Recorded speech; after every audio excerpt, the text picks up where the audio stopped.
یوں انور روزانہ باقاعدگی سے اسکول جانے لگا اور دل لگا کر محنت کرتے کرتے پائلٹ بن گیا، جو کہ اس نے شروع میں خواب دیکھا تھا۔ انور ایک کھلنڈار اور نالائق لڑکا تھا۔ جب وہ اس دنیا میں آیا تھا تو اس کی امی ابو کو اس سے بات کی امید تھی کہ وہ بڑا ہو کر نہ صرف اپنا اسکول اور ادارے اور ملک و قوم کا نام روشن کرے گا، اور یوں نہ صرف اس کی زندگی سنورنے گی بلکہ اس کی امی ابو بھی نازک حالت سے باہر آ جائیں گے۔ انور کی پہلے 4-5 سال تو جیسے تیسے گرنے کر کے گزر گئے، مگر جب اس کی امی ابو نے سوچا کہ اب انور کو تعلیم کے لیے اسکول داخل کروانا چاہیے تاکہ وہ اعلیٰ تعلیم یافتہ بن کر اچھے اور خوشگوار حالات میں اپنی زندگی گزار سکے، جوں جوں انور بڑا ہوتا چلا گیا تو اس کی امی ابو کو یہ فرمائش بڑھتی چلی گئی کہ انور کو اس عمر میں اسکول داخل کروا دینا چاہیے، مگر نہ جانے انور کو کیا سوجھی کہ اس نے امی ابو کا کہنا ماننے سے انکار کر دیا اور کہا کہ امی ابو سے پڑھائی کا بوجھ نہیں اٹھایا جائے گا، میں صرف کھیلوں میں نام پیدا کروں گا، جاری ہے وہ بھی اس صورت میں جبکہ مجھے ان تمام کھیلوں کے بارے میں معلومات فراہم کی جائے گی اور تمام لوازمات فراہم کی جائیں گے۔ انور کی یہ مایوس بات سن کر اس کی امی ابو سٹپا کر رہ گئے کہ انہوں نے انور سے جو امید باندھ رکھی تھی وہ پوری ہوتے نظر نہیں آ رہی، اس لیے اس پر سختی کرنی پڑے گی۔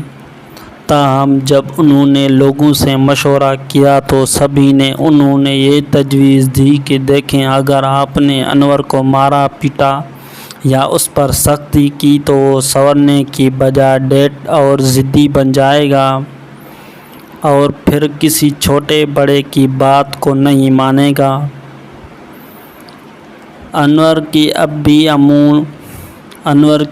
امی ابو کو یہ بات دل کو لگی، چنانچہ انہوں نے ایک دن انور کو اپنے پاس بلا کر کہا کہ دیکھو، ہماری حالت اچھی نہیں ہے، ہم 3 وقت کا کھانا کتنے مشکل سے کھاتے ہیں،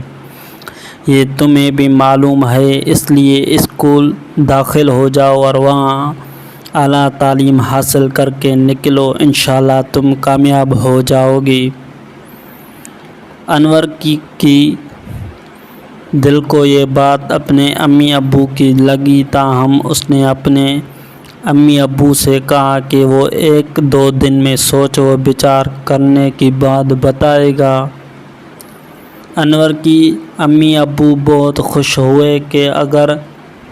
انور نے اسکول میں داخل ہونے کی حامی تو ابھی تک نہیں بھری،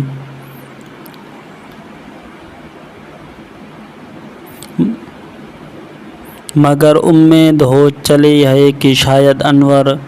ان کی بات مان لے۔ دوسرے دن انور کی امی ابو نے اس سے اس اسکول میں داخل ہونے کی مرضی تو پوچھی، جس پر انور نے وہاں ہاں کر دی۔ اس کا صاف مطلب تھا کہ انور پر اس کی امی ابو کی نصیحت و پیار محبت سے سمجھانے کا اثر ہو گیا ہے۔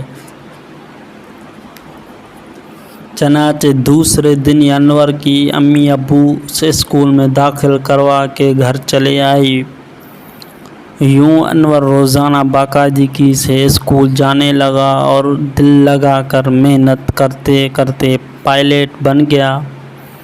جو کہ اس نے شروع میں خواب دیکھا تھا۔ ایک وہ بھی دن تھے جب انور کی گھر فقر و فاقہ تھا اور کھانے کی کوئی چیز نہیں ملتی تھی، اور اب یہ حالت تھی کہ انور کا گھرانہ خوش اور اطمینان بخش طریقے سے رہنے لگا۔ انور کی شادی ہو گئی، یعنی اس کے گھر میں ایک اور فرد کا اضافہ ہو گیا، اور یوں انور اور اس کا گھرانہ بڑے